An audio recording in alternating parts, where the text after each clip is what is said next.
তো ছাদে গিয়েছিলাম একটু, ছাদ থেকে নিচে চলে এসেছি। এইদিকে ভাত বসিয়েছি, আর কাল যেহেতু কারেন্ট ছিল না, সেই জন্য ছেলে সকালবেলায় এখানেই ঘুমিয়েছিল। তো চলো, গুড মর্নিং বন্ধুরা। আশা করি যে যেখানে আছো ভালো আছো, সুস্থ আছো। আমার ছোট্ট একটা চ্যানেলে, ছোট্ট একটা পরিবারে তোমাদেরকে অনেক অনেক স্বাগত। পশ্চিম বর্ধমান জেলার ছোট্ট একটা গ্রাম থেকে আমি কণিকা চলে এসেছি তোমাদের সাথে নতুন ভিডিও নিয়ে। তো চলো, দেখতে পাচ্ছ রান্না বান্না তো করতেই হবে প্রতিদিন, কারণ সকালবেলায় যেহেতু বর্মশাই কাজে নিয়ে যায়, আর এটা আমার প্রতিদিনের কাজকর্ম। সকালবেলায় 5টার সময় আগুন ধরানো, 8:30-8টার মধ্যে রান্না কমপ্লিট করানো। তো চুলোতে যেহেতু রান্না করি, একটু চুলোটা ধরতেও দেরি হয়। তো যতক্ষণ চুলো ধরে ততক্ষণ তো আমি আমার বাকি কাজকর্ম করিনি।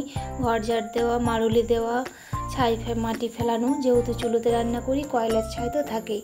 আর এদিকে দেখতে পাচ্ছ দুয়ারে একটুখানি গোবর ছিল, সেই গোবরটা কুড়িয়ে এনে রেখে দিয়েছিলাম। আর এদিকে আমি সবজি চাপিয়ে দিয়েছি, পিপাতে পটলে আর সোয়াবিনে একটুখানি সবজি মতন করব। তো যাই হোক, সবজিটা খুবই সুন্দর লাগছিল খেতে। ভাবিনি যে এতটা টেস্ট হবে পিপাতে, আলুতে, সোয়াবিনে আর পটলে। আর এদিকে আমি চলে এসেছি মশলা বাটতে। মশলাটা বাটতে হবে, আর ওইদিকে পিপাগুলো, সবজিগুলো মানে ভাজা হচ্ছে কড়াইয়ে। একদিকে যতক্ষণ ভাজা হবে ততক্ষণ আমি মশলাটা বেটে নেব। আর এদিকে তোমাদের দাদাভাই যাবে বাজারে মাছ নিয়ে আসতে। তো সেই জন্য ভাবলাম, তো চলো মাছ নিয়ে আসুক, মাছের সবজি মানে মাছের ঝাল করব, মানে একটু গা লাগা লাগা। আর ওই যে পিপাতে আলুতে সোয়াবিনে সবজি করব। তো সকালবেলাতেই পাঠিয়েছিলাম চুরুলিয়া বাজার। তো সকালে সকালে মাছটা কী বলো তো ভালো পাওয়া যায়, টাটকা মাছ পাওয়া যায়, ভালো পাওয়া যায়। আর আমাদের গ্রামে আসছে বেলা 10টার সময়, শুধু সেই মাছটা আমার খেতেও অতটা ভালো লাগে না, আর অথচ এদের কাছে মাছটা ভালোও পাওয়া যায় না। তো সেই জন্যে ওকে বললাম যে সকালবেলাতেই চলে যাও, নিয়ে আসো। আর এদিকে আমার সবজিগুলো মানে ভাজা ভাজা হয়ে গেছে। একটু ভাজা ভাজা করলে কী বলো তো সবজিটার টেস্ট আসে, তাই না? তো যাই হোক, সবজিতে সমস্ত কিছুই দিয়ে দিলাম, মশলা দিয়েছি, সোয়াবিন দিয়েছি, পেঁপে দিয়েছি। তো চলো সবজিটা হোক ততক্ষণ, তারপর বাকি যে কাজকর্ম হয়েছে রান্না করতে করতে অনেক কিছু কাজকর্ম করি, সেই কাজকর্মগুলো করে নিচ্ছি। আর এদিকে তোমাদের দাদাভাই মাছ নিয়ে চলে এসেছিলো, তো মাছটা ভেজে নিয়েছি আর রান্নাও করে নিয়েছি। তো সেটা তোমাদের সাথে আর শেয়ার করা হয়নি। তোমাদের দাদাভাই মাছটা বেছে দিয়েছিল, যেখান থেকে নিয়ে এসেছিলো সেখানেই মানে বেছে দিয়েছিল। আর এদিকে দেখতে পাচ্ছ নাইটিটা আমার ছিঁড়ে আছে।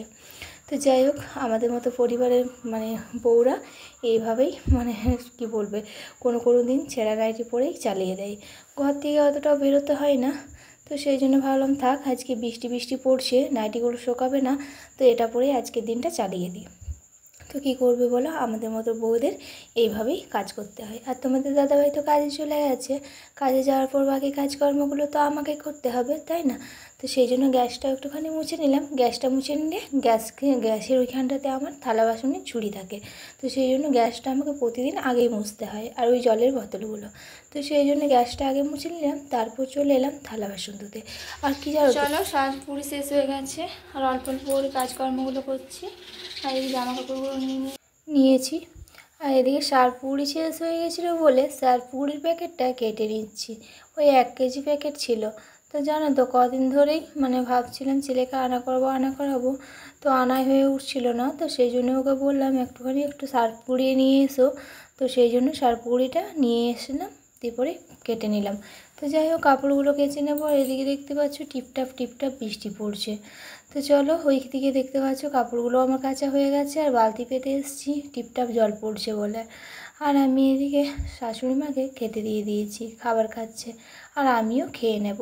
আর স্নান টান কমপ্লিট করা হয়ে গিয়েছিল, কারণ স্নান কমপ্লিট করার পরেই খেতে ভালো লাগে। আর যেহেতু আজ বৃষ্টি পড়ছিল, মাথাটাও একটুখানি ভিজে গিয়েছিল, তো সেই জন্য ভাবলাম ভেজা মাথাটা নিয়ে স্নান না করে আর খাবো না।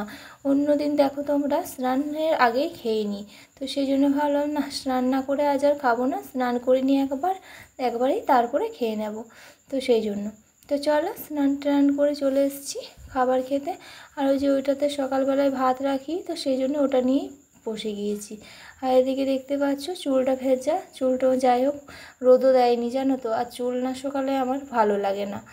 তো আর পাতলা হয়ে গেছে চুলটা। তো যাই হোক, শ্যাম্পু দিয়ে ঘষলাম, আজ 1 মাস পর শ্যাম্পু দিলাম।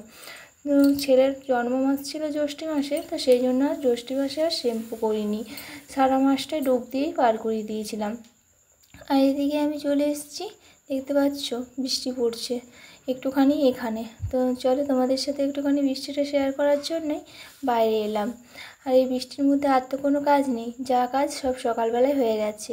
আর ওইদিকে দেখতে পাচ্ছ অনেক বৃষ্টি পড়ছে, কিন্তু আমাদের উঠানটা ছোটো যেহেতু তাই বোঝাচ্ছে না। অনেক অনেক অনেক বৃষ্টি হয়েছে গো, বৃষ্টি শুরু হয়ে গেছে।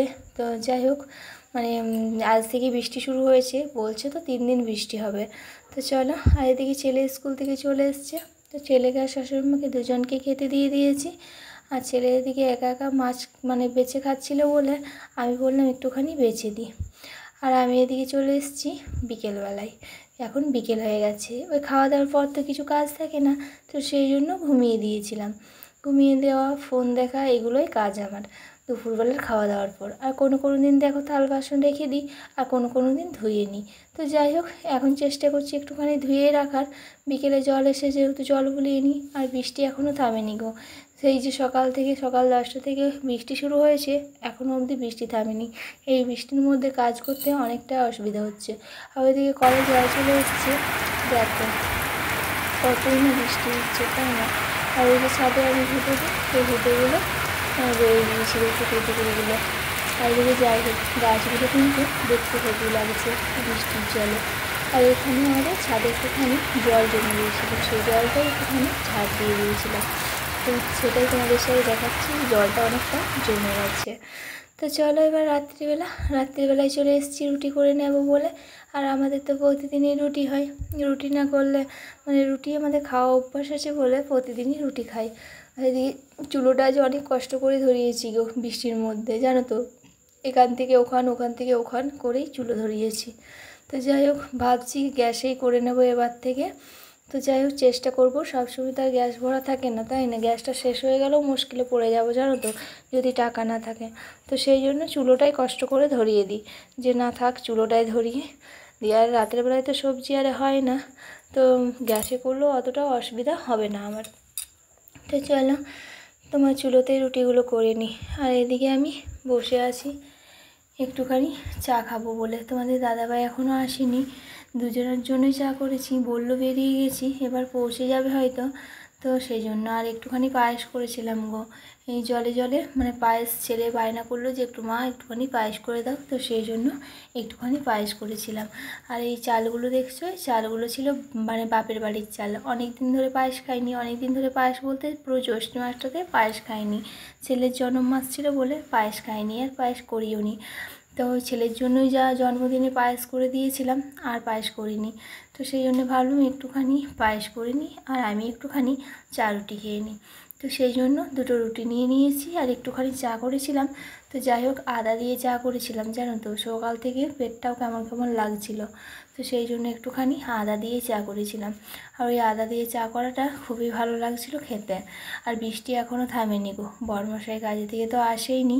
তো যাই হোক, বলেছি বেরিয়ে গেছি, তো রাস্তাতে হয়তো এতক্ষণ আসছে।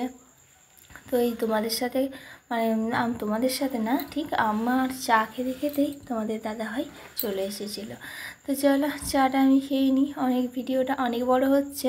তো যাই হোক, বেশি বড় করছি না ভিডিওটা।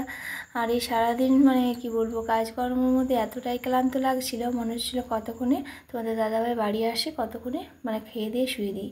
দেখতে পাচ্ছ তোমার দাদাভাই কিন্তু বাড়ি চলে এসছে, আর পুরো বৃষ্টিতে ভিজে গেছে। ওই মানে দেয়ালগুলো দেখছো কতটাই ভিজেছে আর ভিজে।